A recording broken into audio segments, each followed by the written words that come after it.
Hey everyone, welcome back to my channel. Pat here from Card Collector HQ with another video, and what a week to be a hockey fan. Seriously, the Seattle expansion draft going tomorrow, the entry draft during the weekend, lots of trade talks, lots of rumors.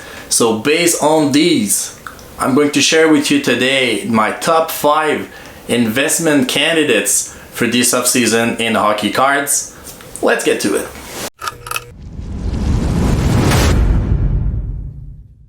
Let's move on to who I believe could see this kind of bump in value for their cards, because the 2021 offseason could be a really good one, because it's been a while since we've seen that many good names available through trade rumors. There's the Seattle expansion draft this offseason. The salary cap isn't going to move much, so this is going to create some problems for some teams, some opportunities for others.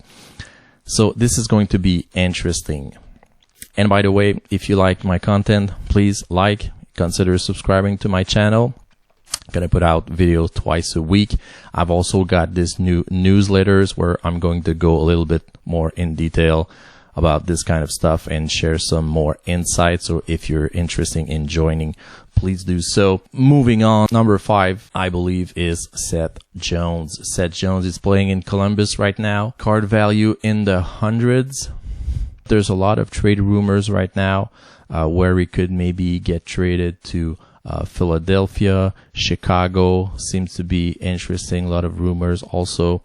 So I think in the short term, especially around any trade happening maybe this summer or at the draft and the beginning of the season, I think he's a good candidate to see a jump in value.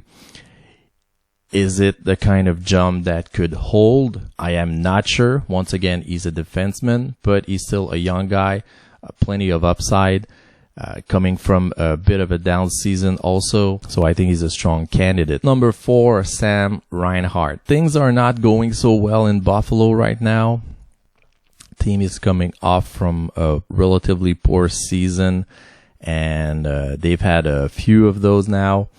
Sam Reinhart was high pick in 2015. As you can see, that's pretty much where his card was the most valuable. He's been good, but maybe not great. But again, who was in Buffalo? I'm only half kidding here. So the card, and that's the PSA 10 again for a pretty good young player.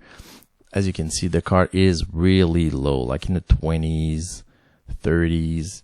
So at the beginning of this year, once again saw a nice bump, but not to the hundreds. If he gets traded to a contender, to a team where he can really be surrounded by maybe better players, and he can turn it around and find a new home, and I think he has really some potential to grow as a hockey player, but also his card here, because I believe it is so low. I mean, it is underpriced for a good young guy like him. I can easily see at least double the card value here, if not more, because it's so cheap. There is a lot of room to grow. Number 3 on my list, Matthew Tkachuk. So there's been some rumor this summer that he wants out of Calgary. Matt Tkachuk has been really, really good player. As you can see, the new baseline coming from January is in the 120 minimum around-ish for PSA 10, which is pretty much double. That was all the rest of his career. There is a lot of room to grow. Could he be traded to Pittsburgh, Philadelphia, joining his brother in Ottawa? Doubt that, but still could be interesting. I heard there was Toronto in the mix also. That could be really, really interesting, because I think he would fit well and be well surrounded there. But I believe, once again, really good player, really still young, lots of room to grow. So keep an eye on Matt Tkachuk. I think he's a good candidate for a bump in value this summer.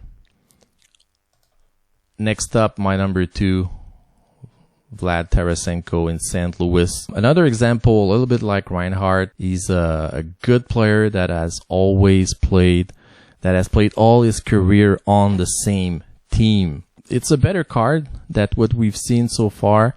In the 60s, 50s, 70s, most of the last few years.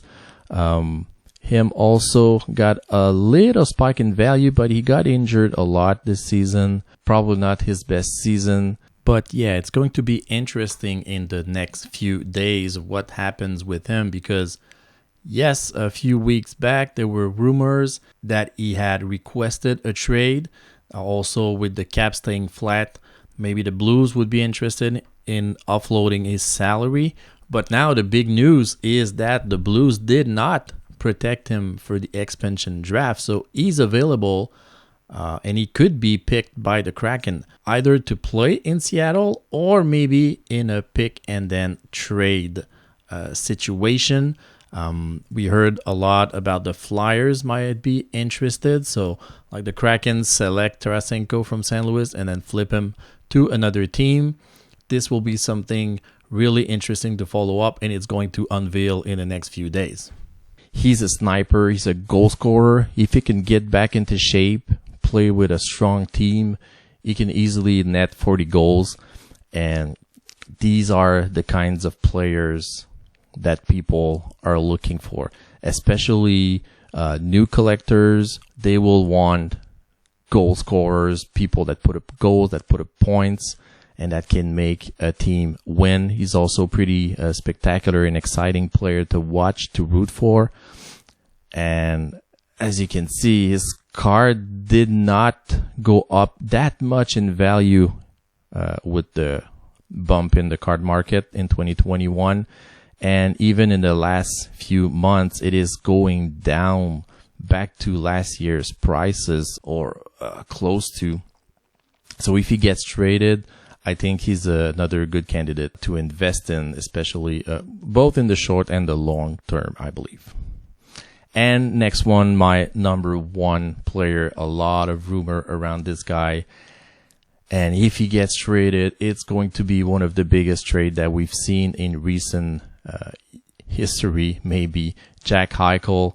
So if you don't know Jack Eichel, he was the number 2 behind Connor McDavid. Always been a bit in his shadow, maybe as the second best player that year, but he would have been the best player in a lot of other drafts. And as you can see, his PSA card has been really stable in the 100s a lot of the years, and then moving up to close to 200s, and then like all the other cards starting in January, double that, and then it's stabilizing a little bit, but still pretty good baseline. And this guy's a player.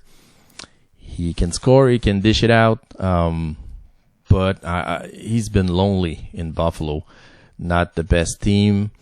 If he can get traded to a bigger hockey market, to a more popular team with better wingers, I think he's, this could skyrocket. Probably not on the same level as the McDavid, Matthews kind of cards out there, but I think there's still some room to grow, that he can reach some new high. And let's just for fun, Matthews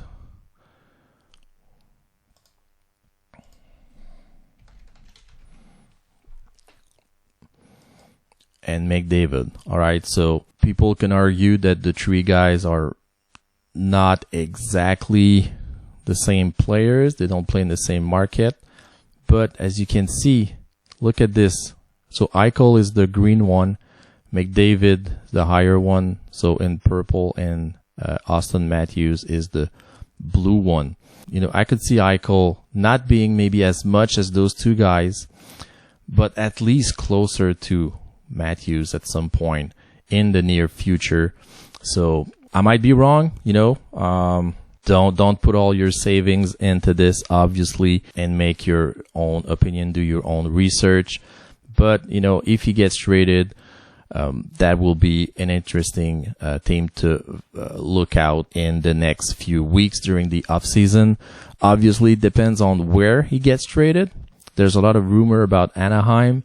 I'm not that sure if it's going to be a good play if he gets traded there, because, you know, Anaheim's rebuilding, kind of in the same situation that in Buffalo. So I'm not sure if that goes well. Los Angeles Kings, that could be a better option. Lots of great young guys coming up over there. Good veterans also with Doughty and Kopitar and Quick and all those guys. Maybe they can turn it around over there. So anyways, follow the market, follow the trends, do your research, follow the news, and let me know in the comments. Do you have any other guys that you're looking up right now? Any other guys that you think will see a bump in value during the off season due to all the trades and free agent market? Share your thoughts. And on that, I hope you have a great day and see you next time for another video. All right, goodbye.